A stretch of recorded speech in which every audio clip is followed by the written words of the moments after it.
Hello बच्चों, चलिए प्रश्न देखते हैं। प्रश्न है, यदि सदिश ए आई प्लस जे प्लस के व आई प्लस बी जे प्लस के व आई प्लस जे प्लस सी के, जहाँ ए बराबर नहीं है एक के, बी बराबर नहीं है हमारे पास यहाँ से एक के, साथ ही सी बराबर नहीं है एक के, समतलीय है, तो एक बट्टे एक माइनस ए प्लस एक बट्टे एक माइनस बी प्लस एक बट्टे एक माइनस सी का हमें यहाँ से मान ज्ञात करना है। जहाँ हमें 4 विकल्प दिए गए हैं, कौन सा विकल्प सही होगा हमें यहाँ से यह बताना है। तो इस प्रश्न को करने हेतु हमारे पास यहाँ से हमारी मुख्य अवधारणा कार्य करेगी। मुख्य अवधारणा हम लेंगे यहाँ से, हमें 3 सदिश, यदि ए सदिश, बी सदिश व सी सदिश दिए गए तो तीनों सदिशों को हम सारणिक रूप में लिखेंगे। और यदि यह हमारे पास समतलीय है तो ए बी सी समतलीय है, यदि हमारे पास इसका मान बराबर 0 आएगा तो यहाँ से यह हम कहेंगे ए बी सी हमारे,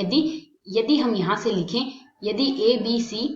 यदि हमारे पास ए बी सी समतलीय है, तब हमारे पास यहाँ से इन तीनों का सारणिक हमारे पास क्या आएगा, 0 आएगा। तो यही अवधारणा हम यहाँ से काम में लेंगे। तो यहाँ पर यदि हम सर्वप्रथम देखें, ए बराबर हम मान लें ए आई प्लस जे प्लस के है हमारे पास। ठीक इसी प्रकार यदि हम यहाँ से बी सदिश को लिखना चाहें, बी यदि हम यहाँ से लिख लें आई प्लस बी जे प्लस के लिख लें। ठीक इसी प्रकार यदि हम यहाँ से सी सदिश लिख लें आई प्लस जे प्लस सी के। तो यदि हमें यहाँ से प्रश्न के अनुसार दिया गया है समतलीय है, समतलीय है, तो यहाँ से इन सबका सारणिक 0 आएगा, अर्थात यहाँ से हमारे पास मान आएगा ए एक एक, एक बी एक और एक एक सी बराबर हमारे पास क्या आएगा, 0 आएगा। तो यदि हम यहाँ से सारणिक के नियम लगाएं और दूसरे स्तंभ को हम परिवर्तित कर दें यहाँ से C2 माइनस C1 में, ठीक इसी प्रकार तीसरे स्तंभ को हम यहाँ से परिवर्तित कर दें, तीसरा स्तंभ माइनस पहला स्तंभ, तो हमारे पास पहला स्तंभ ऐसा कैसा रहेगा, ए एक एक, दूसरे स्तंभ को हम लिख लेंगे एक माइनस ए, बी माइनस एक और एक माइनस एक 0 आएगा। ठीक इसी प्रकार एक माइनस ए, एक माइनस एक 0 और सी माइनस एक आएगा।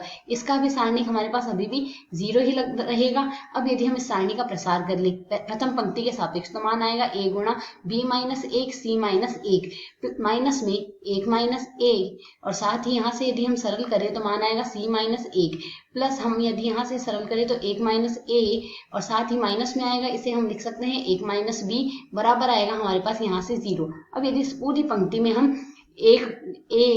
यहाँ से इस पूरी पंक्ति में एक माइनस ए, एक माइनस बी व एक माइनस सी से यदि भाग दे दे, एक माइनस सी से भाग देने पर, तो बाएं व दाएं पक्ष दोनों में हम यहाँ से इसका भाग देंगे, तो दोनों पक्षों में यदि हम इसका भाग दे दे तो हमारे पास यहाँ से मान क्या बनेगा, यह मान आ जाएगा ए बट्टे एक माइनस ए प्लस एक बट्टे एक माइनस बी प्लस एक बट्टे एक माइनस सी आएगा, बराबर हमारे पास यहाँ से अभी भी 0 ही आएगा क्योंकि दाएं पक्ष में 0 ही था। अब यदि इस दोनों पक्षों में हम एक बट्टे एक माइनस ए जोड़ दे, तो पहले यदि हम दोनों पदों में बाएं व दाएं पक्ष में एक बट्टे एक माइनस एक जोड़ दे, तो यहाँ से यह पद तो ऐसा रहेगा एक माइनस ए प्लस एक बट्टे एक माइनस बी प्लस एक बट्टे एक माइनस सी है, तो हमने ऐसा कैसा लिख दी, दाएं पक्ष में भी हमने जोड़ दिया एक बट्टे एक माइनस ए। अब यदि हम इस पद का पक्षांतरण कर दे द्वितीय पद का, तो यह मान आ जाएगा एक बट्टे एक माइनस ए प्लस एक बट्टे एक माइनस बी प्लस में आएगा हमारे पास एक बट्टे एक माइनस सी बराबर आ जाएगा एक बट्टे एक माइनस ए, ऐसा कैसा रहेगा, और इसका हम पक्षांतरण कर देंगे ए बट्टे एक माइनस एक। तो यदि हम यहाँ से सरल करें दाएं पक्ष को, यह आएगा एक माइनस ए बट्टे में एक माइनस ए, अंश में हर से एक आपस में कट जाएगा और इसका मान आ जाएगा एक, अर्थात बाएं पक्ष में एक बट्टे एक माइनस ए, एक बट्टे एक माइनस बी, एक बट्टे एक माइनस सी का मान आ रहा है हमारे पास एक। यदि विकल्पों से तुलना करें बराबर एक, अर्थात विकल्प सी एक सही हल है। आशा है समझ आया। धन्यवाद।